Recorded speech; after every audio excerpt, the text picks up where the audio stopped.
नमस्कार दोस्तों। आज हम एक ऐसी कहानी के बारे में बात करेंगे जो एक पिता पर है। मैं और मेरे पति मयंक हम मेरे मायके जाने के लिए रेलवे स्टेशन की ओर निकले। स्टेशन पर पहुंचे तो पता चला ट्रेन आधा घंटा लेट चल रही है। हम पास ही एक बेंच पर बैठ गए। आसपास नजरें घुमाई तो देखा कि पास वाली बेंच पर पिता और बेटी बैठे हुए ट्रेन का इंतजार कर रहे थे। वह बेटी उन्हें भोजन करने, ठीक समय पर दवाई खाने और डेली एक्सरसाइज करने के लिए कहे जा रही थी। उसकी बात सुनकर लगा कि उस लड़की की माँ इस दुनिया में नहीं है, इसलिए वो अपने पिता को यह सब बता रही थी। हमने देखा कि कुछ ही देर में ट्रेन वहां आ गई। वो लड़की ट्रेन पर सवार हो गई। पिता ने अपने आंसू छुपाकर चेहरे पर झूठी मुस्कान बिखेरते हुए बेटी को हाथ हिलाकर अलविदा किया। ट्रेन चल पड़ी। जब तक ट्रेन का आखिरी डिब्बा प्लेटफॉर्म से नहीं छूटा तब तक वे ट्रेन की ओर देखते रहे। जब वो पलटे तो उनकी आंखों से आंसू छलक पड़े। उन्हें देखकर मुझे मेरे पिता की याद आ गई, जो कि अब इस दुनिया में नहीं रहे, और आंखें नम हो गई। कुछ देर में हमारी भी ट्रेन आ गई। हम उसमें सवार हो गए।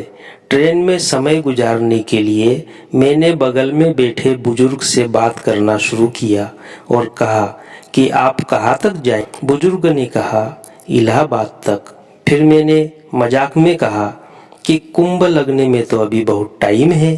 तब वह बोले कि वही तट पर बैठकर इंतजार करेंगे कुंभ के मेले का। बेटी, प्याल ये है, अब तो जीवन में कुंभ नहाना ही रह गया है। मैंने पूछा, अच्छा परिवार में कौन कौन है? उस बुजुर्ग ने कहा, कोई नहीं, बस बेटी थी, पिछले हफ्ते उसका ब्याह कर दिया। मैंने कहा, अच्छा तो दामाद क्या करता है? तो उसने कहा कि हमारी बेटी से प्यार करता है। और ऐसा कहते हुए उसकी आंखें पंखे पर टिक गई। थोड़ी देर के चुप्पी के बाद मैंने उनसे धीरे से कहा कि दुख बांटने से कम होता है। तो उनकी आंखों से आंसुओं का सैलाब उमड़ पड़ा।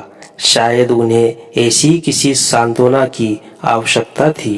अपने आंसू पोंछकर थोड़ा शांत हुए और फिर उन्होंने बताया कि बेटी ने कहा कि अगर उससे शादी नहीं हुई तो वह जहर खा लेगी।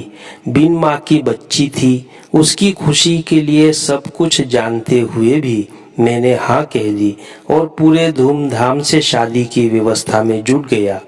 जो कुछ भी मेरे पास था सब गहने जेवर आव भगत की तैयारियों में लगा दिया। तभी एन शादी के एक दिन पहले समधी पधारे और दहेज की मांग रख दी। जब मैंने मना किया तो बेटी ने कहा कि आपके बात तो सब मेरा ही है, तो क्यों अभी नहीं दे देते? तो हमने घर और जमीन बेचकर नगद की व्यवस्था कर दी। उनकी यह बात सुनकर मैंने कसमसाते हुए कहा कि सब कुछ तो उसका ही था। बेवकूफ लड़की, आपको मना करना चाहिए था, कह देते कि आपके मरने के बाद सब बेचकर ले जाए। जब मैंने उन्हें ऐसा तर्क दिया तो वे मुस्कुराए और कहा कि कोई बाप अपने सुख के लिए बेटी की गृहस्थी में क्लेश नहीं चाहता। तब मैंने कहा कि हद है, मतलब उस लड़की के दिल में आपके लिए जरा भी प्यार नहीं है। तब उस बुजुर्ग ने अपनी बेटी का पक्ष लेते हुए कहा कि नहीं नहीं, ऐसा नहीं है, विदाई के वक्त वह बहुत रोई थी। तब मैंने कहा, और आप?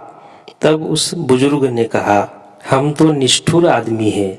हमारी पत्नी सुधा जब उसको हमारी गोद में छोड़कर अर्थी पर लेटी थी, उसकी लाश सामने रखी थी, और तब भी हम रोने के बदले चूल्हे के पास बैठकर बेटी के लिए दूध गर्म कर रहे थे। मतलब उस बुजुर्ग व्यक्ति ने अपने जीवन में इतनी कठिनाई दुख देखे कि पत्नी की लाश सामने रखी हुई थी और वो रोने के बजाय बच्ची के लिए दूध गर्म कर रहे थे। तो उनकी ये सब बातें सुनकर मेरा कलेजा भर आया और मैं सोचने लगी कि क्या वाकई आजकल के बच्चे समझ सकते हैं कि एक पिता का प्रेम, त्याग और तकलीफ क्या होती है।